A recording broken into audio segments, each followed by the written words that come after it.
혁신위의 당 통합을 위한 화합 제안을 대승적 차원에서 수용키로 했습니다. 오늘 징계 처분 취소가 의결된 대상자들은 이준석 전 대표, 홍준표 시장, 김재원 전 최고위원, 김철근 위원장입니다. 사멸이라는 것은 죄 지은 자를 용서해주는 대통령의 권한입니다. 나는 징계를 취소하고 안 하고는 나는 내 정치하는 데는 아무런 상관이 없어요. 내년에 내 출마할 것도 아니고 오히려 징계를 받은 게 앞으로 정치 역정에 큰 도움이 될 수도 있습니다.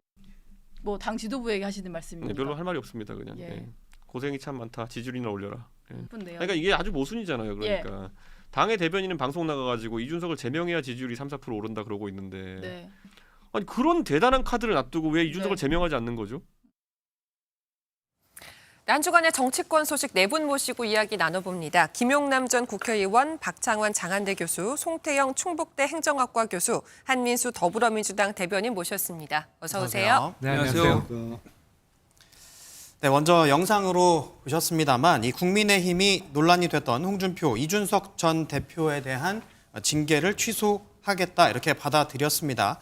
혁신위에서 결정을 했고 이 국민의힘에서 전격적으로 수용을 한 건데 먼저 김용남 의원께 질문 드리도록 하겠습니다. 네. 이렇게 전격적으로 징계를 취소한 배경 일단 뭐가 있을까요?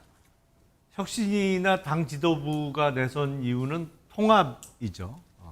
뭐 직접적으로 보면 얼마 전에 있었던 강서구청장 보궐선거에서 17% 이상 차이로 대패를 했습니다.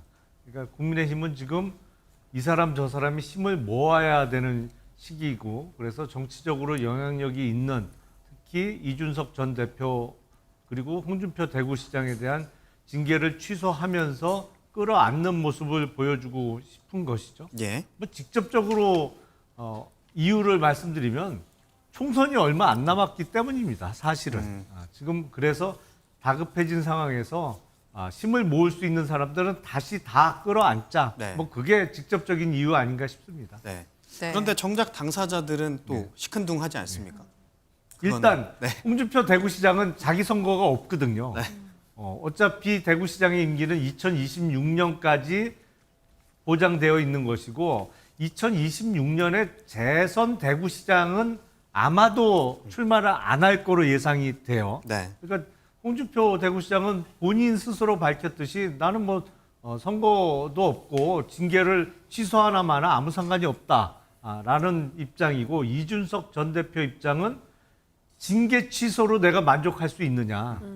내가 이 징계가 이루어지기 전까지는 국민의힘 당대표였는데 당대표에서 쫓겨나는 과정에 징계가 이루어졌던 것이고 그거를 취소만 하고 그냥 이 상태로 당에 남아있으라는 것은 공정하지 않다라는 입장이고 아마도 이준석 대표가 하고 싶은 말은 원래 내가 있던 자리에 돌려놓던지 아니면 원래 있던 자리만큼의 권한이나 어떤 힘을 나한테 주던지 그러기 전에는 나 안 만나겠다. 뭐 이런 취지 아닌가 싶어요. 예. 네.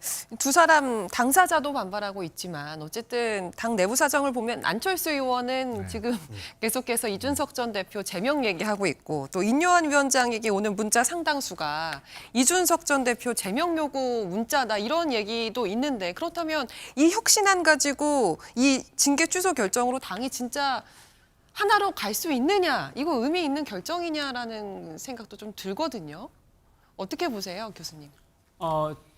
되게 정치권에서 빅마우스 하면 뭐 여러분이 있지만 일단 뭐 홍준표 시장님이나 이준석 전 대표가 빅마우스로 이렇게 여겨지고 있지 않습니까? 그런데 인요한 그 혁신위원장이 참 노련하고 그림을 좀 크게 갖고 있는 것이 아닌가 생각이 돼서 지금 두 분이 지금 인요한 위원장이 만들어놓은 운동장에서 플레이를 하는데 좀 수비수로 지금 하고 있지 않습니까? 그만큼 인요한 혁신위원장이 혁신과 관련돼서 제대로 기초에 입각해서 상시적인 그런 진행을 하고 있기 때문에 이 부분에서 지금 저항하고 있는 모습을 보이기 때문에 그분들한테는 별로 큰 도움이 되지 않는다는 생각인데 일단 기본적으로 정치에서는 국민을 향해서 여론을 향해서 플레이를 하고 그 결과에 따라서 결과가 바뀌게 되는데 지금 현재로는 어쨌든 인요한 위원장이 상식에 입각해서 언론에 입각해서 당 개혁, 정치 개혁을 시도하고 있는데 여기에서 좀 수동적으로 지금 플레이하고 있는 모습을 보이고 있는 상황이라고 생각하고 향후에 인요한 그 혁신위원회의 그 결정 사항들이 현실화될 가능성이 높다 하는 부분을 여기서 볼 수가 있지 않나 이렇게 생각이 됩니다. 네. 네, 이런 가운데 이 국민의힘이 이 징계를 취소한 데 대해서는 이 민주당에서는요 뭐 이런 주장이 나오고 있습니다. 이준석 전 대표를 공천하려고 하는 거다. 자, 공천을 하면 되는데 왜 이런 이야기를 하는 걸까요? 한번 저희가 영상으로 보고 이야기 이어가 보도록 하겠습니다. 이준석이 가장 두려워하는 것은 네. 이준석을 노원에 공천하는 것이다. 네. 공천을 줬는데 그걸 안 받겠다고 나갈 수도 없고 그렇죠. 예를 들어 노원 하나를 포기한다는 개념으로 이준석 씨에게 노원 공천을 제안하면 공천을 거부하는 사람이 되면 그건 탄압받은 게 아니잖아요. 이준석 씨 노원 공천 받습니다. 준비하세요. 네. 정기국회 예산이 12월 12일이거든요. 예. 뭐 그 이후에 그 한 다음 주 정도 생각 안 하겠느냐. 정치적인 일정으로 보면 뭐 김종인 영감님이 보는 타임 스케줄하고 이준석이 보는 타임 스케줄하고 한 달 정도 차이가 나는 거예요. 지금. 이준석 대표는 내 동생, 한참 동생이지만 나이로는 정치는 내 선배님이 옳시다. 왜 이렇게 새누리당 지금 국민의힘 전 당계를 만들 때 이렇게 고생하셨는데 좀 더 좀 애착이 있을 거 아닙니까? 당에 대해서. 저를 좀 도와주세요. 저를 도와주고 저도 좀 만나주고 저도 좀 한 번이 아니라 여러 번 만나서 좀 한 수 좀 가르쳐 주소. 난 그렇게 묻고 싶어요. 네, 먼저 한민수 대변인께 이 질문 드리도록 하겠습니다. 우상호 의원이 이야기를 하셨기 때문에. 자, 일단은 이준석 전 대표가 공천을 받을 거다. 근데 여기서 낙선을 하면 정치 인생이 끝날 거다. 이런 이야기를 했거든요. 어떤 과정에서 이런 이야기들이 나오는 겁니까? 일단 보니까 우리 우상호 의원이 상당히 중진이고 뭐 보는 눈이 상당히 높습니다. 근데 이 얘기를 해준 분이 신윤의 또 중진 의원이시더라고요. 그러니까 본인 생각도 있겠습니다만은 들으신 말씀도 있어요. 예. 있는데 전 이번에 징계 취소가 처음엔 대사면이라는 표현이 나왔지 않습니까? 좀 희한하죠.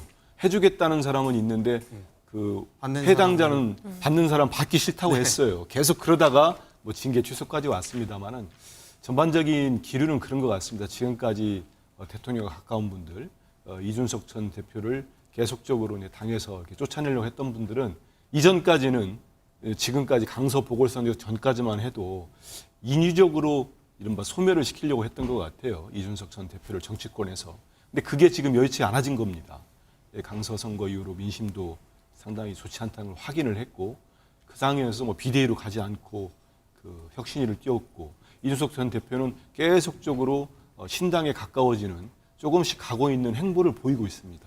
실제로 저는 지난 1일이었습니까? 김종인 전 비대위원장과 만나는 모습들 봤을 때 신당 쪽에 상당한 많은 무게를 두고 있구나 이런 생각을 하고 있습니다. 예. 그러다 보니 이번 징계 취소가 저런 해석이 나올 수 있다고 봅니다. 징계 취소가 결국은 지금의 국민의힘 입장에서는 상당히 쉽지 않은 노원병이라는 이준석 전 대표가 3번이나 출마해서 낙선한 그곳에 다시 공천을 해서 이번에는 자연적인 소멸로 이준석 대표를 제거하는 쪽으로 방향을 잡지 않았겠느냐 이런 추정들이 나오는 거고요.